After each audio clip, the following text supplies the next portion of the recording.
नमस्ते। आज बात करेंगे एक बहुत ही दिलचस्प किताब की, मनी माइंड ट्रिक्स, जिसे ब्रेंडन विलियम ने लिखा है। ये किताब ना दौलत के बारे में सोचने का एक बिल्कुल ही अलग तरीका बताती है। तो चलिए सीधे मुद्दे पर आते हैं। और किताब की शुरुआत ही होती है एक ऐसे सवाल से जो दिमाग घुमा दे।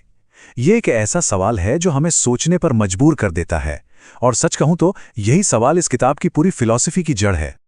अब इसे समझाने के लिए लेखक सबकॉन्शियस आइसबर्ग का एक बहुत बढ़िया उदाहरण देते हैं। मतलब हमारा दिमाग एक आइसबर्ग जैसा है। जो 3% हिस्सा पानी के ऊपर दिखता है वो है हमारा कॉन्शियस माइंड, लेकिन असली कहानी तो पानी के नीचे छिपे उस 97% हिस्से की है, हमारा सबकॉन्शियस माइंड, जो हमारी जिंदगी को चला रहा है। तो सवाल ये उठता है कि आखिर ये सबकॉन्शियस माइंड इतना पावरफुल कैसे है।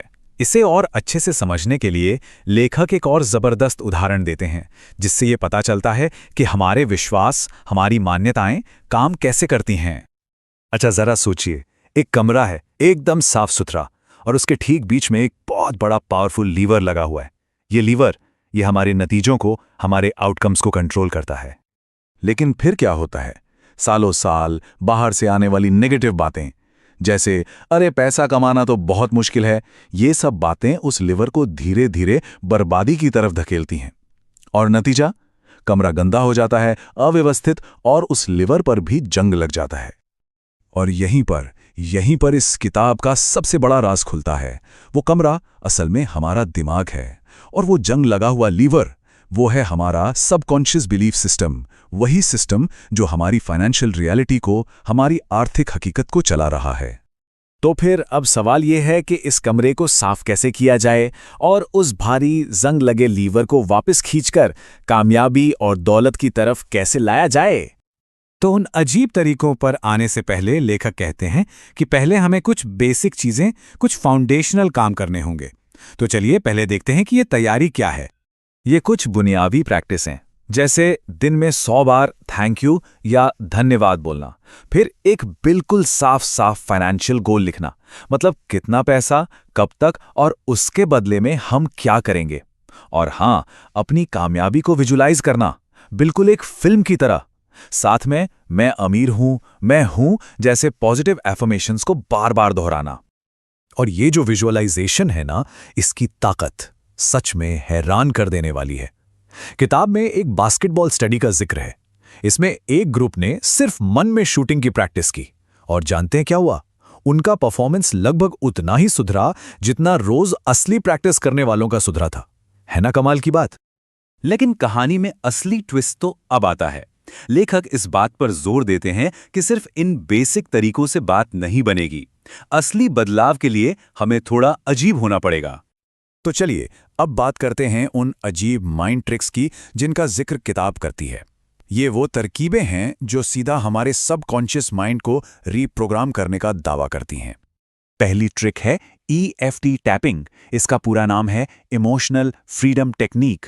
इसमें होता क्या है कि शरीर के कुछ 8 खास पॉइंट्स पर, जैसे भौं, आंख के पास, ठोड़ी पर, ऐसे टैप किया जाता है। माना जाता है कि इससे नेगेटिव एनर्जी निकलती है और पॉजिटिव विश्वासों के लिए जगह बनती है। और ये ट्रिक हमारे मन में गहरे बैठे नेगेटिव विश्वासों को बदलने का काम करती है। जैसे अगर मन में ये बात है कि पैसा सारी बुराई की जड़ है, तो उसे बदलकर मैं अमीर हूं, मैं हूं जैसे पावरफुल पॉजिटिव वाक्यों से रिप्लेस करना है। अच्छा, अब अगली और शायद सबसे अजीब ट्रिक के लिए तैयार हो जाइए। इसकी शुरुआत होती है इस एक बहुत ही पावरफुल एफर्मेशन से। हाँ बिल्कुल, ट्रिक है पैसों को सूंघना। लेखक का सुझाव है कि सच में कैश की गंध को महसूस किया जाए और साथ में उस अफर्मेशन को दोहराया जाए। इसके पीछे लॉजिक ये है कि हमारी सूंघने की शक्ति, हमारी सेंस ऑफ स्मेल बहुत पावरफुल होती है, और वो सीधा हमारे सबकॉन्शियस माइंड से कनेक्ट करती है। तो फिर इन सब अजीब और सीधी सादी ट्रिक्स का निचोड़ क्या है? ये सब हमें किताब की सबसे जरूरी, सबसे आखिरी सीख की तरफ ले जाता है।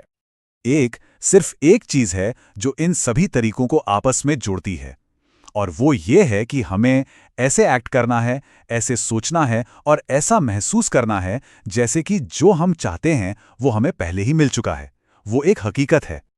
मतलब चाहने और उम्मीद करने वाली सोच से बाहर निकलना है, क्योंकि जब हम कुछ चाहते हैं तो इसका मतलब है कि वो हमारे पास नहीं है। ये कमी दिखाता है। इसकी जगह हमें पहले से ही होने की स्टेट में, उस अवस्था में जीना है। और इस पूरी बात को हेनरी फोर्ड का एक कोट, जो किताब में भी है, बहुत अच्छे से समझाता है।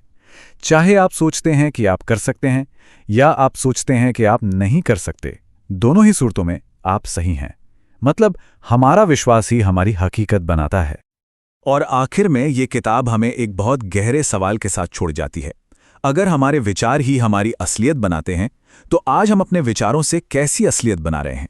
जरा सोचिएगा इस बारे में।